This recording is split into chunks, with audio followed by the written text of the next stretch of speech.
Well, a very warm welcome to you and welcome back to another week on my allotment. It's Friday morning. It's 8:20 as the sun rises behind me.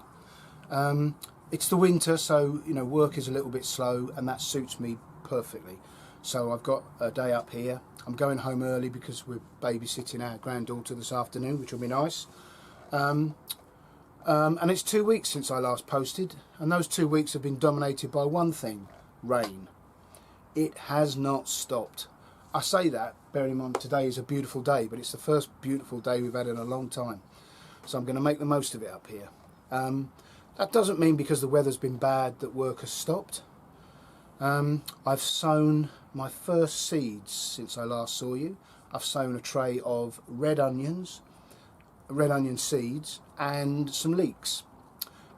Really pleased about that. I may have gone too early. They're on a windowsill in the house, south facing, but they're still not the light levels. We'll see. It's a gamble, and I'm quite happy if it doesn't succeed. Sorry, that's the robin just flitting in. I'm getting him really used to coming into my shed now and eating the little pile of mealworms I put down every time I arrive. When I arrive here, within 30 seconds of my shed door opening, he's here on the workbench waiting, as if to say, come on, come on. He is quite demanding. Anyway, so that's sowing some seeds is quite exciting, and the rainwater, I'm pleased to report, has not come through from the field down and through my plot. The two ditches either side of my plot are working, so the only surface water, and the site is very waterlogged, is the rainfall that falls actually on the plot. So I'm really pleased about that. Whether the garlic, the onion sets, or the broad beans that I've planted in the ground will survive this waterlogging remains to be seen. But I do have spares in pots up here, in case they rot off. Anyway, you're very welcome. Thanks to those few people who've subscribed recently. Welcome along. But I have another project going on, which I'll show you a few clips of now. I'll start by saying that my stove in the shed is really important to me. It provides all my hot water, it keeps me warm in the winter, and it's just a wonderful thing to have up here. I wouldn't be without it. But I can go through a lot of this wood, which comes mostly from pallets. A lot of wood in a 5 or 6 hour day up here. So I'm very conscious of not running out. So I've got wood here. I've got several of these bags dotted around the plot. In my tool shed I have wood sitting in wooden crates all over the place. This cheap little cold frame is actually full of wood. That's just another space that I can put it that it's dry, but there's more. This garlic or compost is also full firewood in those garden bags.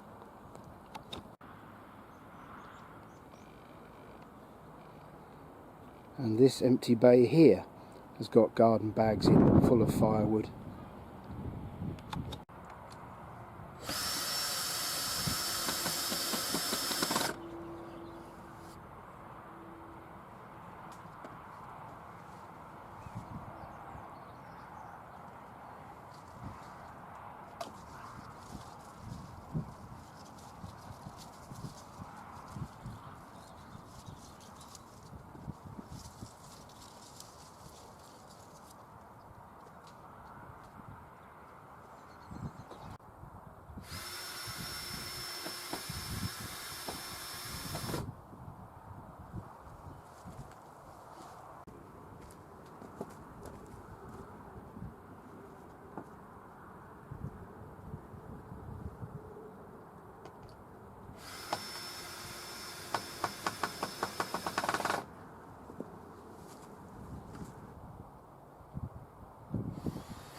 Well, there's another plot improvement task completed.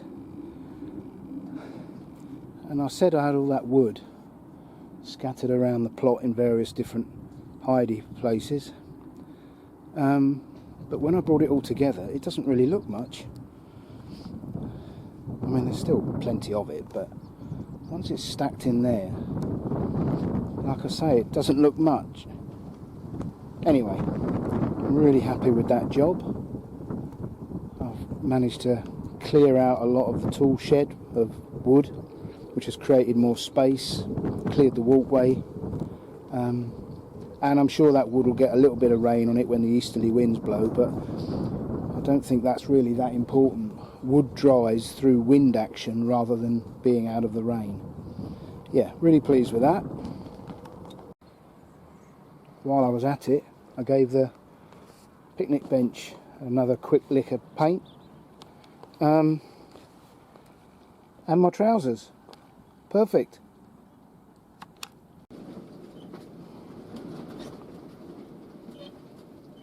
Well, my little friend is getting quite daring.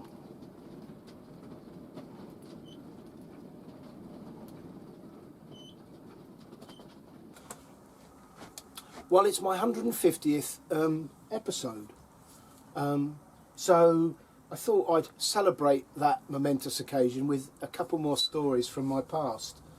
Those of you who've been around my channel for a while will know, a few episodes ago I told some mildly amusing stories about my past as a soldier, a few as a gardener. When you meet the public, interesting things happen. But I'd like to tell you two little ditties, and they both involve strippers. I won't go into details for obvious reasons, but the first time I came across strippers, I came to Chepstow. I'm a Kentish boy originally, but I came to Chepstow to join the army at 16 and do an apprenticeship as a boy soldier. And you serve from 16 to 18 for 2 years. You get an apprenticeship, or you get a trade, City and Guilds qualified trade, and you do your basic soldiering, and from there you go and join the regular army.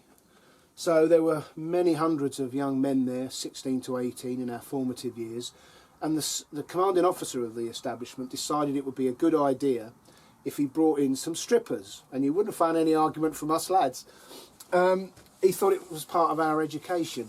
I don't think it forms part of the curriculum now. Anyway, so one evening in 1981, these young ladies put on a show in the Naffy Bar.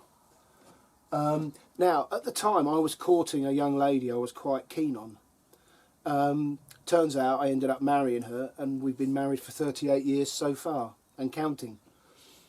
Anyway, so I decided not to go. I'd rather be with my girlfriend, and I used to go around her house with her parents, and we used to have a good time. So I wasn't there for the main show, but at the end of the evening I said my farewells and I drove back to camp, and the Naffy was obviously still lit up, and I thought, I'll have a look, see what's going on. And I went in just as the show was ending. Now the CO came along with the RSM, and he was sat at the front to make sure it was all above board and nothing untoward was going on. And at the end of the show he was satisfied that that was the case, and him and the RSM left. Well, then the compere came back out and said, right fellas, your boss has gone. So if we're going to pass a cowboy hat round that I think one of the ladies had worn at some point briefly, and if we get enough money in it, the girls will come back out and put on an extra special show. So of course, a suitable amount of money was raised, and they came back out and they plucked a fella out the front who was quite enthusiastic, and with him on, I think they got a couple of young lads up, they put on an extra show, and I won't go into details, but yeah, some of it definitely wasn't legal, and it involved a brown ale bottle at one point. Anyway, I'll say no more on it than that, but for days, you can imagine, for days afterwards around camp, that's all us lads were talking about. And I think the women who worked in the Naffy shop, they could overhear boys having conversations, they got wind of it, and they sold the story to the Sun newspaper. So in 1981, on the front page of the Sun newspaper was the headline, "Kinky Capers of Virgin Soldiers." And they got hold of these young strippers and they said, oh, these terrible boy soldiers, they did terrible things to us. The state of the country is dire if these are our last line of defence, etc., etc.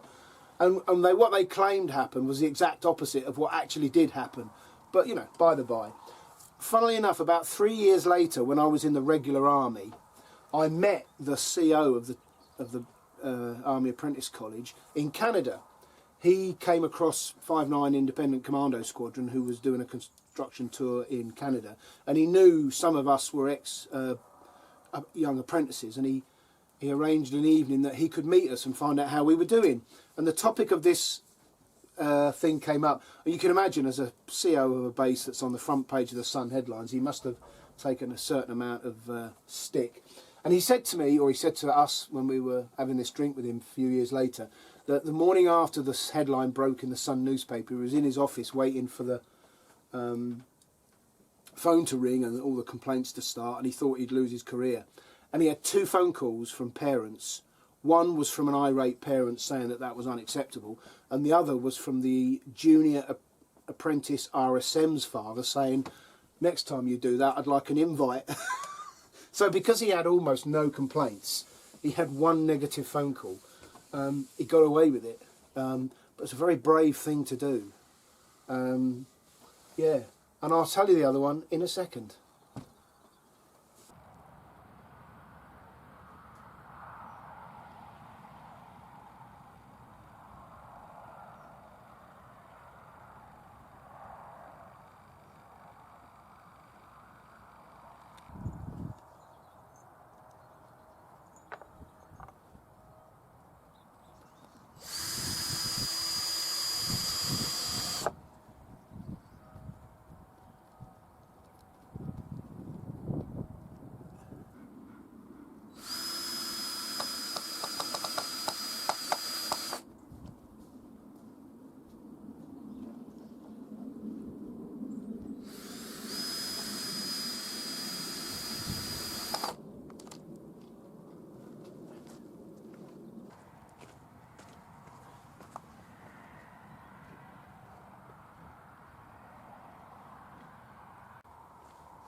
Oh boy, that's good.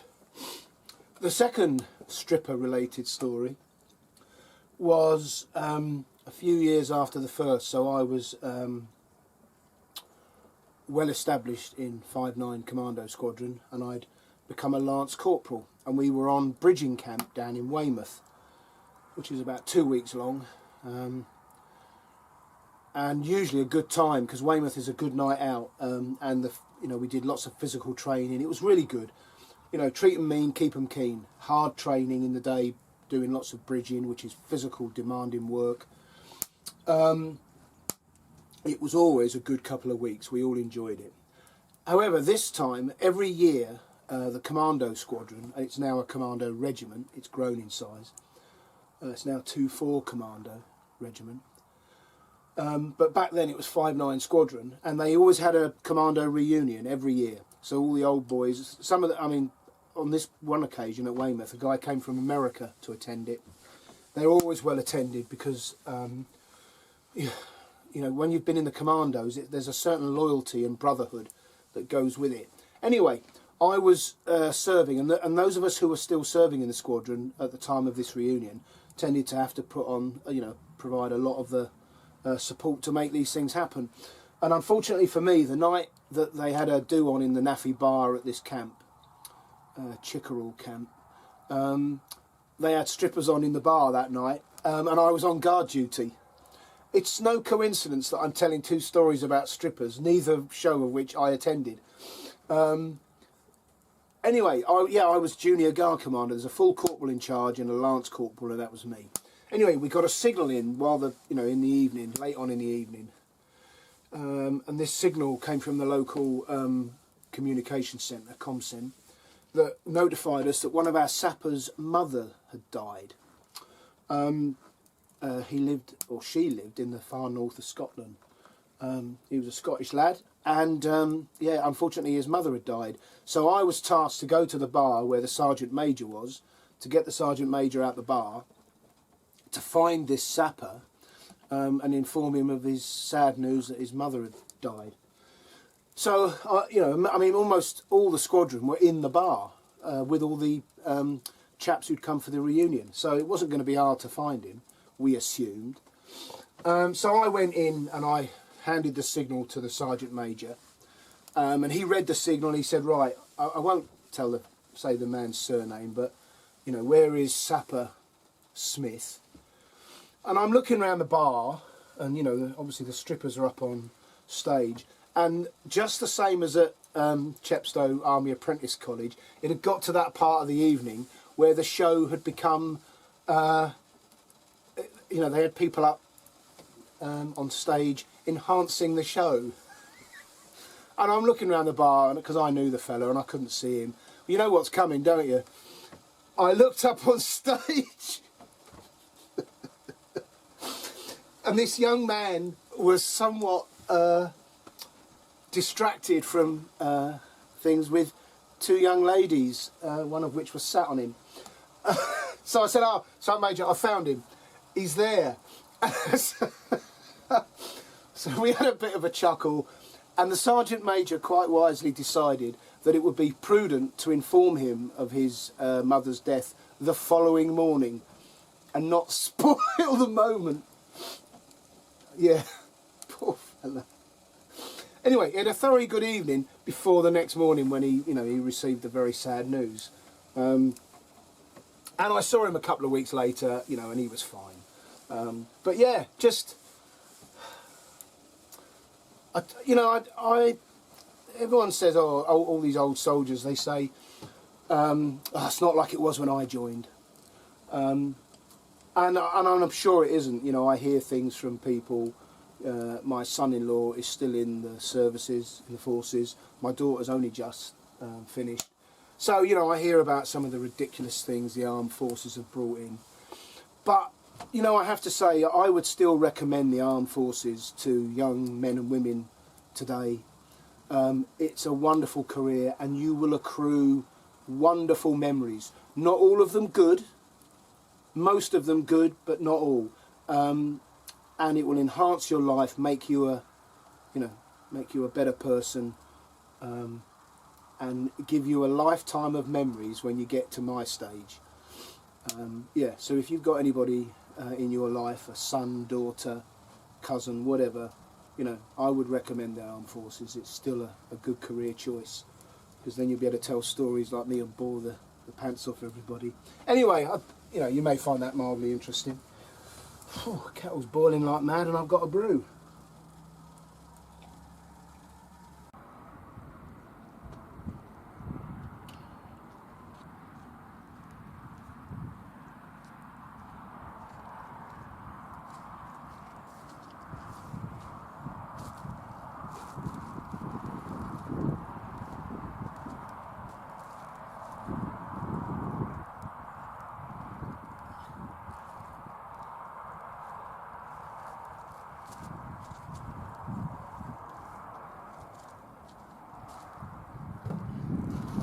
Well, as you just saw, I've put this barrel over one of the 4 mature rhubarb plants I've got. I haven't forced the rhubarb for a few years, so once that one has been cropped with its tender forced stalks, I won't pick anything from it for the remainder of this year. I'll just pick from the other 3. But it'd be nice to get a tender, fresh crop in a couple of months off that forced one.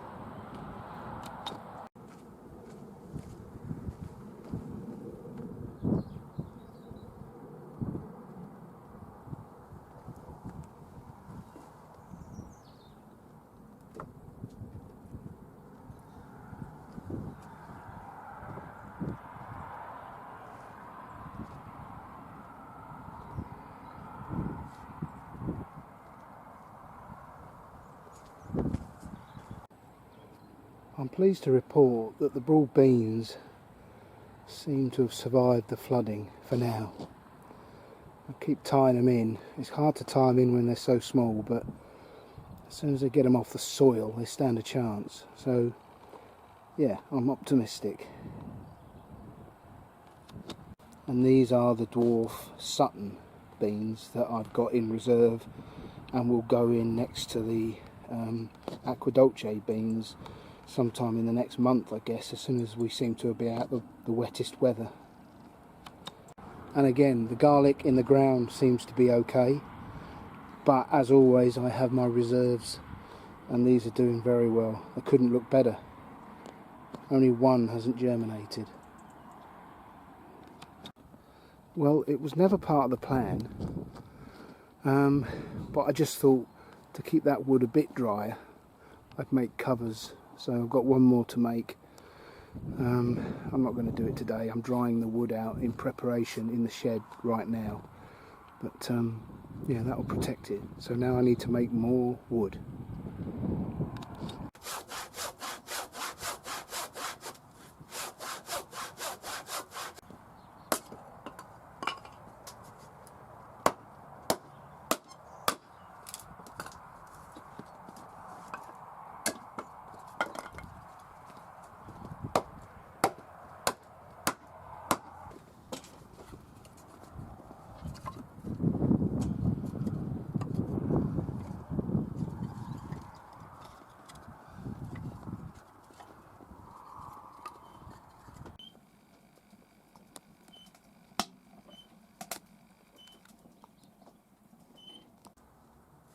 Oh. Wow, what a glorious day. The sun has shone all day long. It's been marvellous. I've had the site to myself. Not a single person has been up here.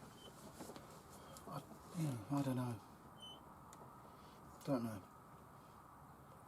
Most of the plots are an absolute mess. But that's their, that's their lookout. Yeah, I haven't spent a lot of time up here doing fruit and veg really. All my fruit bushes have been pruned. All the beds have been top dressed. The trees are only 2 years old. I'm not pruning them. They haven't got any dead crossing or diseased wood on them. Yeah, I'm all over it. It's all tickety-boo. So I've spent the majority of the day sorting out that wood store around the corner and processing lots more timber to make firewood for next winter. But, I love being up here. I mentioned earlier, when I met my wife as a boy soldier, and then I had a 30-year career in the army.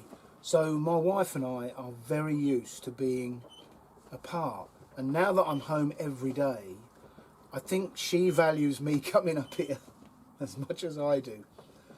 Sundays are her day for a nice lie-in and pottering around the house, doing whatever it is she does. So we enjoy our time apart as much as our time together. It's valuable to us. I mean, all couples are different, but it suits us. So yeah, a cracking day. The plot is looking good. I'm very pleased with the firewood store around the corner. I would just say, remember I showed you a couple of videos ago, maybe it was the last one, one of these gourds was sloshing about. Well, this is the one. I drilled the hole, I emptied it out into the compost heap, it looked like sick, and then I've kept it in here, and it's dried beautifully. It's actually ready to sandpaper and varnish. So that's turned out well. I've managed to save that one, and the rest, we'll see as we move towards March. They're still very heavy, so there's still a lot of moisture in them. Maybe I should try drilling a couple and scooping them out and see if that aids the drying process. Anyway, that's enough of my ramblings. Thank you for joining me for my 150th episode. All being well, I'll be back in a fortnight. And until then, take care, look after yourselves. Bye for now.